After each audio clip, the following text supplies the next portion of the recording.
When an emergency happens, every second counts, and being ready makes all the difference. Austin Emergency Management wants you to take 4 simple steps to stay safe. First, make a plan. Know where you'll go and how to find your loved ones.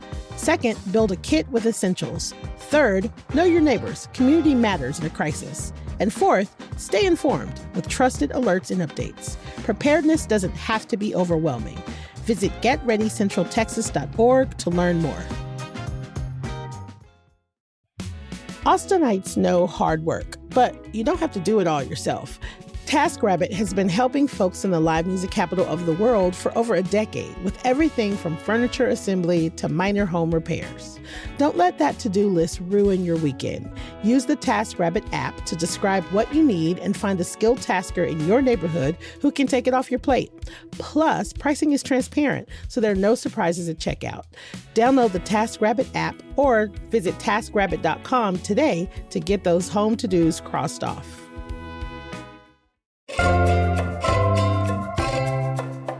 Today on CityCast Austin, it's the Friday News Roundup. We've got some big updates in the news for our city this week, like the latest in Texas' fight over hemp products, a new take on social studies, and the benefits of running as the city prepares for our Capital 10K. Also, of course, our weekend picks.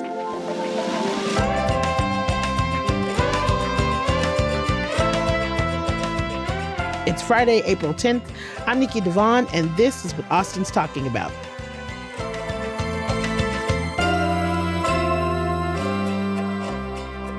Hello, I am here with a dynamic duo, our producers, Alyssa Castles. What's up, Alyssa? Hello, happy Friday. Happy Friday. And Eva Ruth Morvek. What's up, Eva Ruth? Aloha. Oh, okay. Sure. Are you in the island of Hawaii? Yeah. She's on island time. Weekend vibes. She's on island time. Now, right. before we get into this week's news, you've heard me talk about Your City Could Be Better. It's CityCast's new national podcast about how cities are changing, growing, getting it wrong, and eventually getting it right. And every week we've been dropping the show in this feed on Sundays, but we're going to pause that. So instead, you'll have to find Your City Could Be Better on its own feed on YouTube or wherever you get your podcasts. And if you have not checked out the show yet, listen to the one that I am in. Boo, boo, boo. It's Your City Could Be Better, how Austin is succeeding at affordable housing. All right, let's get into it. So Austin continues to be ground zero in the fight over smokable hemp. We told y'all recently about new regulations and fees that were going to go into effect on April 1st. But now advocates for smokable hemp have sued the state to stop the new regulations from going into effect. Eva Ruth. Yes, ma'am. What? Tap me in. This is the problem that will not go away. But on Tuesday, there was a lawsuit filed by Texas hemp industry leaders and advocacy groups in Travis County State District Court right here. The lawsuit was filed by hemp businesses, including several different stores, but I was kind of surprised by this. None of the plaintiffs in this lawsuit none of the store plaintiffs are from Austin, which I thought was kind of interesting to show that they were like all over the state. Like this is not just an Austin hippie problem, you know? Very interesting. Yeah. And basically what they're saying is that the regulators went further than Texas lawmakers have wanted them to go in regulating this. So they sued the Texas Department of State Health Services and the Texas Health and Human Services Commission. And both of those agencies basically came up with these new rules and regulations. And then they're also suing Attorney General Ken Paxton because, you know, of his course. name always Why gets not? thrown in there. Yeah, you should. He should get no rest. It's got to be in the mix. The state lawmakers did make some rules back in 2019, but the lawsuit says that this went too far. The plaintiffs in the lawsuit do say that they are not challenging the age verification requirements. So that was a big part of this regulation, was keeping it out of the hands of kids under 18. But they do want a temporary restraining order that would allow smoke shops to still sell smokable hemp. And this could all change. I mean, they're waiting for a district judge to rule on this temporary restraining order. So as of Thursday midday, they haven't done that yet. Basically, what the regulators did was they came up with this new system, new math of counting like how much THC was in a product. And they're counting now the total THC. And the reason why that applies to smokable products is because the amount of total THC changes when the product is lit on fire and becomes a different element. And the one thing that I heard about or read about was that Austin police is saying like that they can't really tell the difference between what is hemp and what is not, right? Like it's still this ongoing problem of like not being able to tell because it looks the same potentially. Exactly. So APD is just advising people to carry the packaging of the product that you buy with you. Oh my God. Yeah. And that if you do get stopped and you have something, like if you're smoking something, better, according to APD, to just show them the package. If the packaging says that it's like under the legal limit, then it's fine. Jesus Christ. I mean, I've seen things on Reddit about people just like carrying one package around then of something that it might not you could be. refill a package. Yeah. Yeah. Like which what? Is yeah. And the impact that this is this is just supposed to be on smokable things right now, but I think like there's still a lot of insecurity about the gummies and drinks also. So it's just kind of causing a lot of turmoil in this whole industry. Yeah, and, I would not want to be a smoke shop owner, a weed shop. No way. God, just right. like every month it feels like they're having to like recalibrate and be like, God, I can't even imagine. And re-educate their customers like that they, I mean, there are medicinal purposes here. We're not just talking about like getting high to go watch cartoons or something, you know? Right. You know what you could do? You could just like take the money, take the economic impact. I'll never understand it. We are leaving money on the table. You're talking about all this need. AISD need. There are all these ways that this city, this state needs money. And here you have a viable way to make billions of dollars. You can put the age limit on it, put the childproof packaging on it, do all the things to keep kids safe, and then tax the rest of it. Do whatever it is you need to do to make some money. Yeah. And instead it pushes everybody to the black market where no one is making money. It's more unregulated. Right. The plaintiffs in the lawsuit did have some documentation on the economic impact. And this is from Whitney Economics, that it was a $10.78 billion total economic impact in 2025. Listen. Holy cow. It's huge. Yeah. And we're talking about, 40,000 jobs in Texas. Holy moly. 6,300 businesses that could be closed or relocated. I think it's still this like moral fight over like the ick people have, like some people have about marijuana. Well, a lot of people find it to be a gateway drug, right? Like it's the drug that opens the door to more drugs. People are going to get what they want to get. Period. They're going to get what they want to get. And now we have all of this science showing how good THC is for you, how much it helps the veterans, how much it's like all of these benefits scientifically proven. And there's still some like moral police that's like, nope, drugs are bad.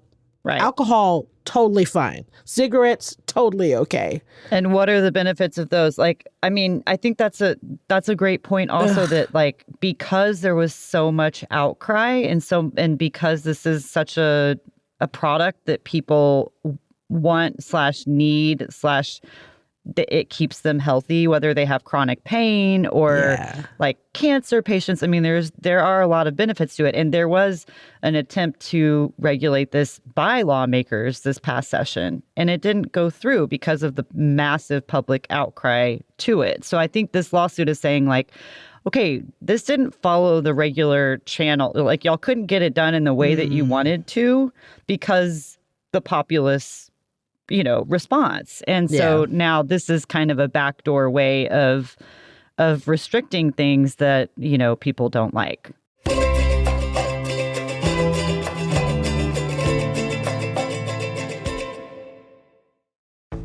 Hey, y'all, it's Nikki. It's the time of year when heading to the beach feels like a must. Port Aransas has 18 miles of shoreline to cast your line, kayak with the kids, cruise the coast in a golf cart, or see some incredible sand art. Texas Sand Fest returns with jaw-dropping beach sculptures and 3 days of fun in the sand. This April 17th through 19th, head down to a unique beach town marked with salty vibes and sun-soaked memories. Port Aransas is a place where family traditions unfold naturally, and beauty lies both in island views and the unhurried moments between adventures. It's the perfect spot to watch sand sculptors transform island sand into towering works of art. Let the kids get creative with free sand sculpting lessons. Soak up the island life with local eats, souvenirs, and live music right on the beach.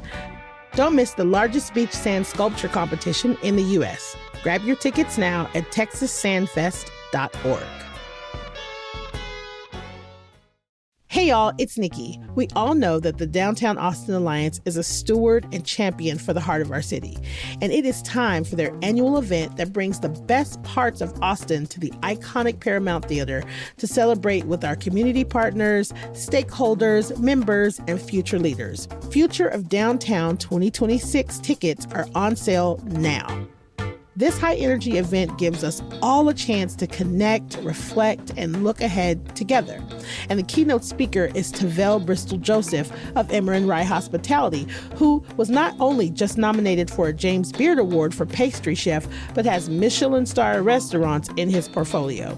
And to make sure to keep you updated, they'll release the 2026 State of Downtown Report at the event, which is a market snapshot illustrating downtown's central role as Austin's economic, governmental, and cultural center. The time is now to invest and grow in downtown Austin. So visit downtownaustin.com to get your ticket today. Austin was also ground zero this week for some big proposed changes to the way that Texas students are taught social studies. This week, the State Board of Education met to discuss changes to K through 12 curriculum, and not everybody is happy about it. So I guess Tuesday, demonstrators gathered at the Capitol Mall because the State Board of Education met and held public meetings nearby. The new framework is going to require students to learn about Texas history in all grades. It used to be, you get one grade and it's Texas history, then you have American history, you have world history, then, it's divided up. Yeehaw. Yeehaw, man. Major changes include teaching events in chronological order, emphasizing Texas and U.S. history, and de-emphasizing world history. It doesn't matter. Yeah. We don't have any lessons that we need to learn from the world. From anybody else. Texas is Texas. So right off the top, the concern is the amount of content that teachers are expected to cover in each grade in this highly Texas-centered approach. They're going to have to learn all new content, and any lesson plans that they're currently using are going to have to be thrown out. The new framework is kindergarten through second grade will learn about foundational people, events, and places in Texas and the U.S. Third to seventh grade would be chronologically organized to focus again on, you guessed it, Texas and the U.S. Woo. Maybe some world history. Eighth grade would focus on all the prior content about, you guessed it again, Texas, along with an emphasis on what the framework describes as, quote, Texas as a leader in the nation and the world. Sorry, this is ridiculous. High school courses will continue to cover specialties such as world geography or Mexican American studies, but the new standard makes changes to that history too. Now, the State Board of Education has appointed 9 content advisors to review the drafts and provide feedback and make recommendations, but they're a majority white, right-wing leaning, and they have no experience teaching. Just the people I want to rewrite my curriculum. I want. Exactly. That has never taught a day in their life. That's who we want. But are they Texan? Listen, I think that's the most important thing here. They appointed academic advisor Donald Frazier, who you're going to hear a little bit more about in a second. And this man says the curriculum changes are an opportunity to, and I quote, create an American and Texas identity, stepping away from divisive identity issues. I wonder what that could mean. So after looking at a 2020 tax filing, the Texas Democrats on the State Board of Education raised some concerns after finding out information about this advisor, Donald Frazier. He is a Texas historian and the director of the Texas Center at Schreiner University in Kerrville. An Austin-based conservative think tank awarded $70,000 to Frazier's school. He supports the grants money from the think tank and said he provides recommendations, but the board is the one who makes the final decisions. So Democrats were worried that he was kind of influencing the materials. Exactly, because of the money that he's getting. Yeah.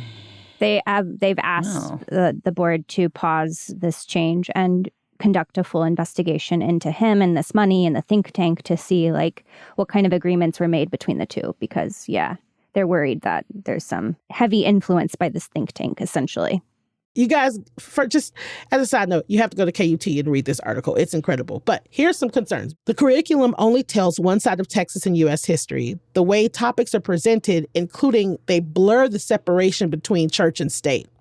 And they present the biblical figure Moses as a historical figure.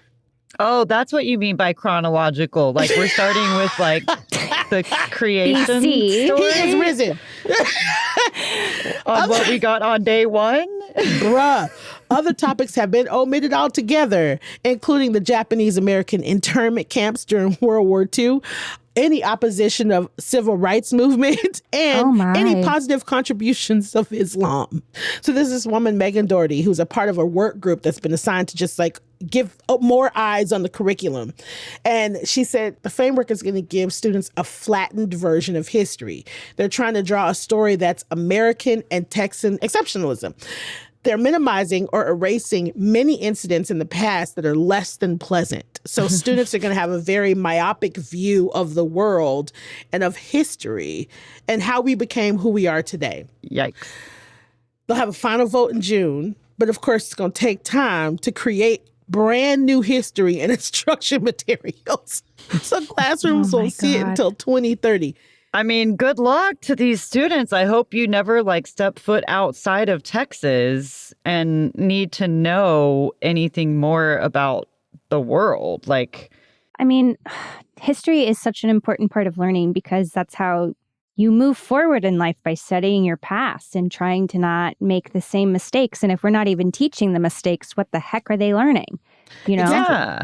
Exactly. The board is not only determining the history curriculum, they're also considering sweeping changes to the English instruction, including a new state required reading list that they postponed voting on back in January. So now it's also up for vote.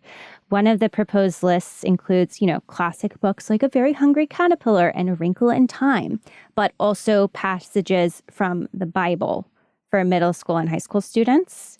What the fuck? Another proposed list included less books overall, so like less reading and Bible passages starting in elementary school.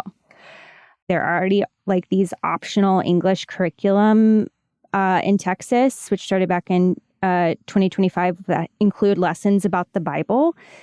There are 300 of the state's 1,200 districts that are already teaching Bible lessons in school. What? That's a quarter of our districts are already doing Teaching this. the Bible. Teaching the Bible. Yeah. Yeah. I come from the church. I grew up in a Baptist church. All of my family are Baptist Christian people. So it's like, this is not an issue of like me not believing in Christianity or anything like that. This is just very, very simple. There should be a separation. If you're not going to teach all religions, if you're not going to give an equal amount of time for every single religion, you ain't got no business talking about any religion at all. I also think it's so interesting. Texas is also, it has the second largest public school student population in the United States. So that's a lot of kids being taught to learn things, and future leaders, future thinkers. This is what they're learning. Future potential college students. Like, how do you pass the SAT if you don't know other things than the Bible in Texas history? I mean, my mom would be up at that school board meeting yesterday She's there already. She's yelling at them. She's telling them we will not be reading the Bible as Jews, and we have no interest in participating in that. And, then what does that mean for kids who don't, comply or don't conform to that? Then what are your options? You have private schools. Pull the students out of the district. And here's the thing, because Texas is so huge and it's got so much purchasing power, publishers tailor textbooks to Texas. Right. And so the Texas version of textbooks are used all over the U.S. So we're not just talking about oh God, I didn't even think about that. State. And also, as a side note, who gonna pay for this? We ain't got no money. So who's going to train the more than 320,000 teachers? Who's going to buy new textbooks? Who's going to get the teacher instruction manuals? Where y'all going to get this money from? And how much of that is going to be on school districts, which we already know this week we found out that Austin ISD is facing $180 million deficit for next year. $180 million deficit next year for AISD. Yeah. $180 million. It used to only be 60.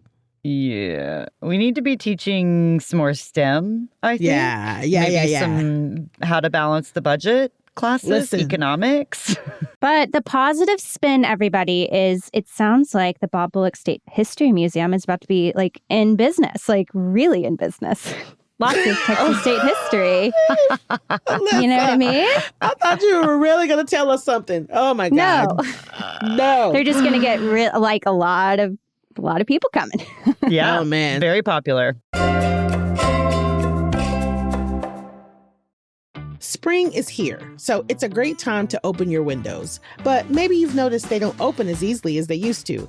Or maybe they leak, are broken, or just need repainting again. Well, Window Nation has you covered, and they can help you get new, energy-efficient windows at a great price. They've installed over 3 million windows across the country, have an A+ rating from the Better Business Bureau. They were recently ranked highest on Forbes' list of best window installation companies, and they come with a lifetime warranty, so you can relax knowing your home is protected far into the future.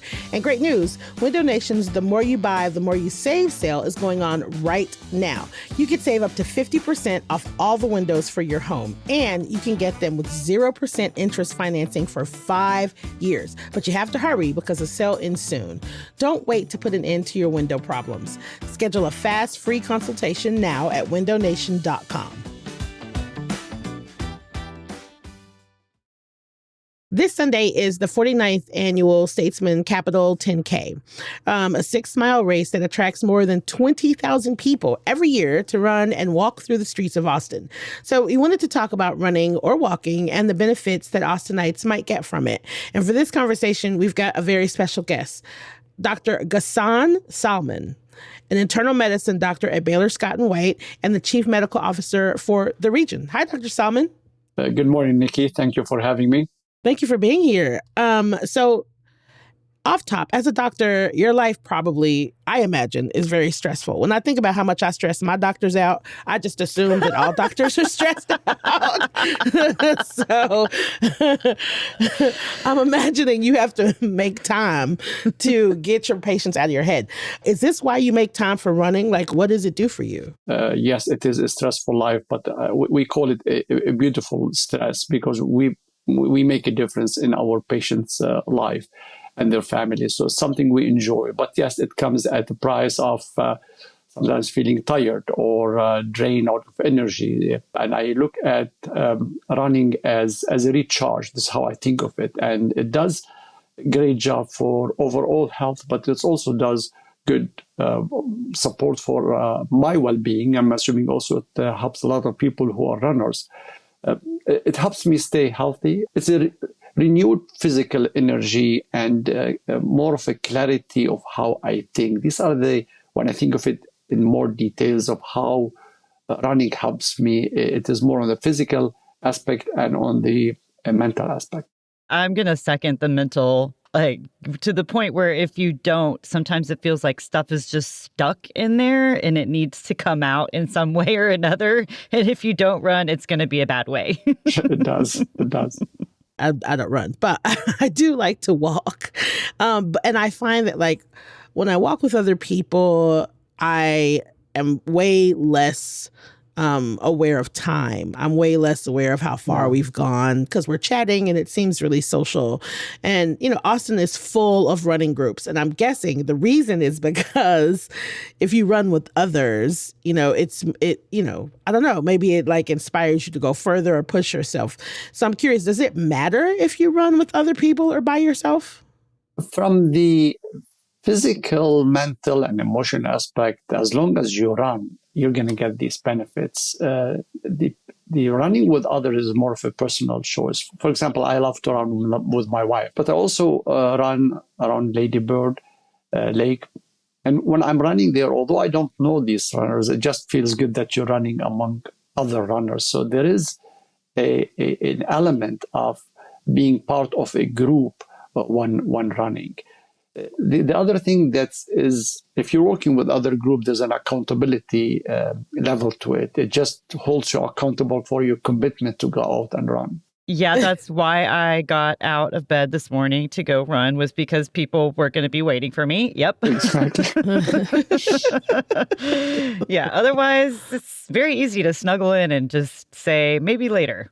Yeah, accountability is a big one. Sometimes I have to be tricked into it. My friends have to be like, hey, we're going to go and do this. I'm like, oh, that sounds cute. And then next thing I know, we're walking for 2 miles. And I'm like, this is terrible, but it feels great. We were talking earlier about smokable hemp and how it's now banned in Texas. And I keep hearing about this runner's high.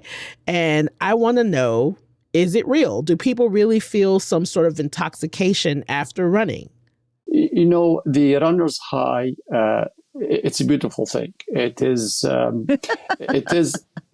legal. A great feeling, and it's legal and it's healthy. The challenge is that not everybody feels the runner's high. It is mostly associated with long distance running. It's associated with physiologically associated with when your heart rate goes up and you're sweating for a long distance.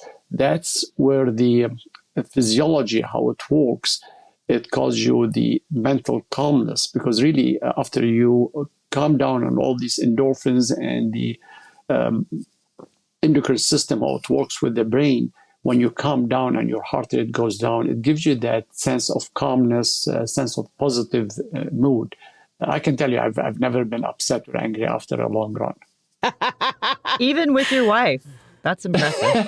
I cannot tell you the same thing while we're running, because sometimes we get through contentious conversations, but we always end up on a high note.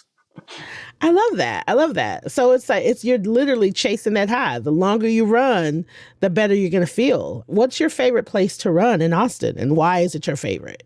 Is it Lady Bird Lake? It is Lady Bird Lake. Running outside, irrespective of what the temperature is, if it is 30 or 70, you still enjoy the elements of nature. You're enjoying the things you see, from the trees to the trail itself to the water. You're hearing the birds. You're hearing other people's conversation.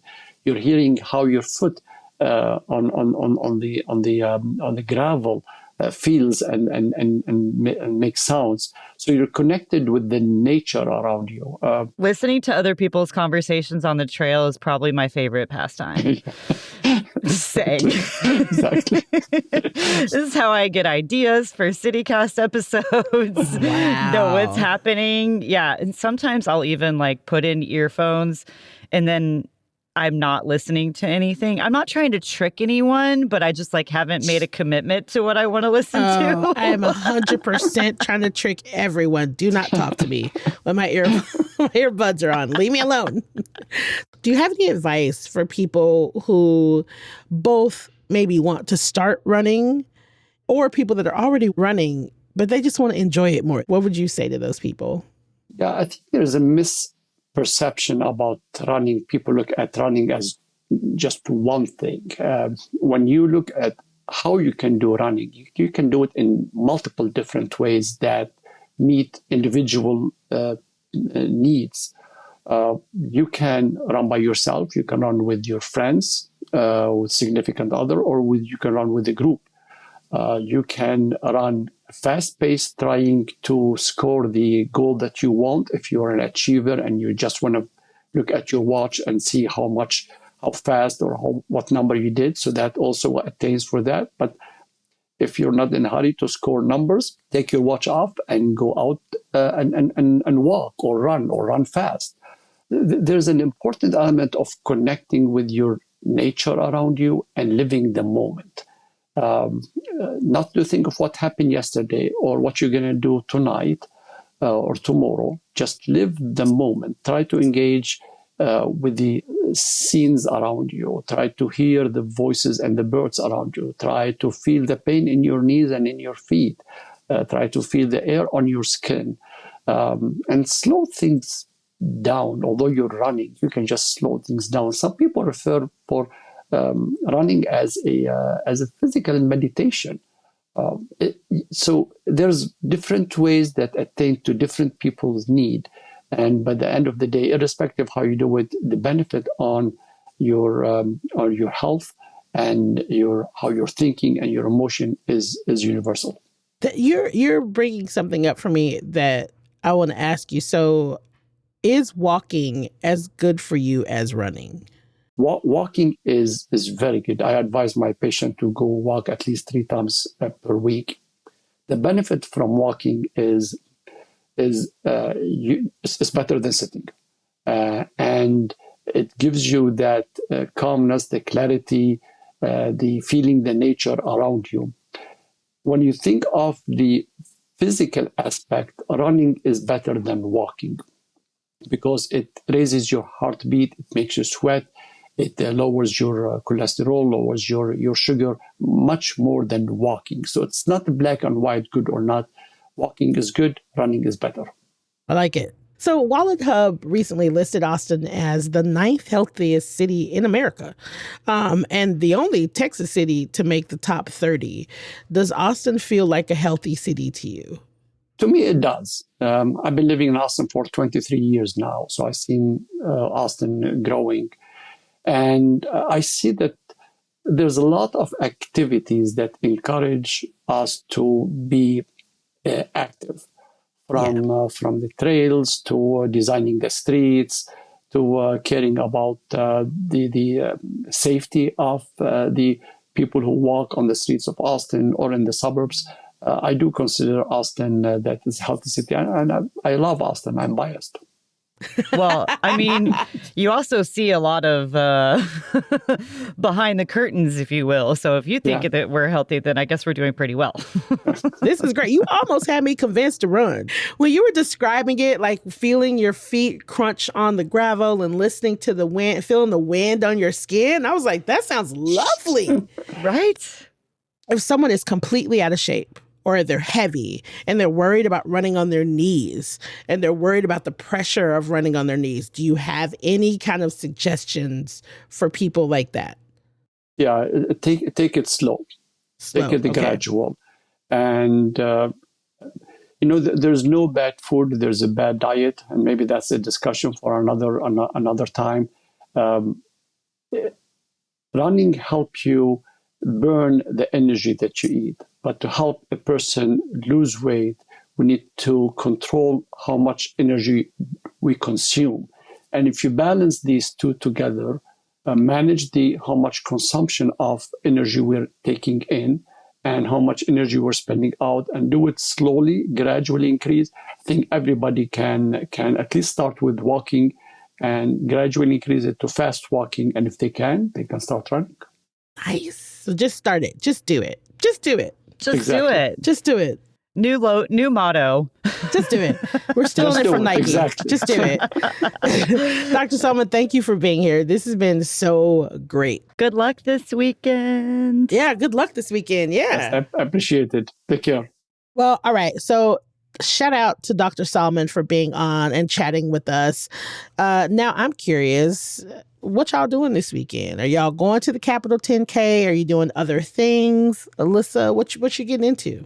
Yes, I'm very excited about what I'm getting into. The 2026 Greater Austin Clay Studio Tour is happening this weekend. On Saturday, it's from 10 a.m. to 6 p.m. And on Sunday, it's from 11 a.m. to 5 p.m. It's free. It's very cool. You can go into all these ceramicists studios and look at their work. There's all these demos happening. I think in one studio, you can get your like ghost picture taken. So like at the wheel with like the Patrick Swayze ghost moment. Is he going to be there? Yes. Yeah, the ghost of Patrick Swayze. A Texan will be there. A Texan. They called him in, yes, to come. Perfect. But it's cool. If you go to greateraustinClayArtists.com/studio tour, there's like this map of all the spots you can hit up, and it's all over Austin. Just walking into these artists' studios where they make all this incredible ceramics. And I'm a ceramicist, so I'm a nerd about it. And I think it's going to be very fun and cool. Yay. What are you doing, Eva Ruth? Well, I am running a race in a different city. But one thing that I really recommend this weekend, because it just seems very Austin and cracks me up. It's called Squirrel Fest. This is happening on Saturday. And it's taking place at Peace Park. It starts at 4 and goes through 10. And it's the Peace Park Conservancy and Future Front, Texas, are putting this together. So it's going to be a celebration of spring, and it's a day with lots of family-friendly activities, music, food, and drink. Some of the activations that they've mentioned on the website, there's going to be a puppet show. The Austin Batcave Book Bus is going to be there. There will be squirrel origami. Okay. I mean, how? I don't know what that is, but I like it. Yeah, folding paper to look like little furry squirrels. I love it. And a moth study as well. So very Austin, very outside, keeping it weird. And the image from their logo is just this giant, colorful squirrel, like creeping on the top of all the Austin buildings downtown. And I love it. I love that. So Cute. Go for the logo alone. I love that. Squirrel is my dog Okra's favorite animal. Oh, yeah, I know. Yes, please play this episode for your dogs. And Oh my gosh. let us know what Tell they're them doing. about all the squirrels out there. Tell them we said hi. Oh my God. Oh my God. What about you, Nikki? Well, so there's too much going on for me to mention everything. So make sure, if you guys haven't looked already, check out my Nikki's Picks. Also check out Kelsey's events list, because there's a lot going on. But tomorrow is Kite Fest. Woohoo! Kite Fest. Yeah. So 10 a.m. to 5 p.m. Kite Fest at Zilker Park. It's free. They got food, drinks. They have everything you need there. They have a little shuttle that'll take you down there. Go onto the website. It's Kite Fest. Come on. Go fly a kite. Go. And if you don't want to fly a kite, just watch it. I guarantee you it is so cute and so cool to watch all these kites. And I think my favorite thing about it is just watching little kids trying to get their kites in the air. Anyways. Oh, Kite Fest. so fun. And then on Sunday, Busty's turns 2. So having a big celebration, Busty's Bar and Jukebox. It's happening from 11 a.m. to 11 p.m. And the reason why I brought this up, because they have a burger eating contest happening. Oh, it's my God. I want to go. Yes. Brunch until 4. They have $2 high lifes all day. Yes. That's what I'm saying. Burger eating contest, free mullet haircuts. Uh-oh. All day. Wow. Cool. Alyssa is sold. I'm going. Wait, they also have a pool table at Busty's, I heard. And they have a pool table at Busty's. And burgers are going to be buy one, get one after 5. BOGO Wow. Burgers? Yes, Hell yeah. BOGO Burgers. Yes, after 5. And DJ Vegan Leather on the wheels of steel. So That's it's funny. going to be cute, y'all. It's going to be cute. All right, y'all have everything that you need to get out into the city and be informed on what's happening today, this week in life in Austin. Yeah, whatever. Happy Friday. Alyssa, Happy Friday. Eva Ruth, thank you for rounding out the news with me. We want to say thank you one more time to Dr. Salman for popping in. Convincing Nikki to run. Listen, you guys, I'm not kidding. He has me, I'm like 75% there, and that's the closest I've ever been to running. So, Wow. that's all I'm I'll saying. take it. I'll take it. That's all I'm I can push saying. you the rest of the way. Let's get there. Bye, y'all. Bye.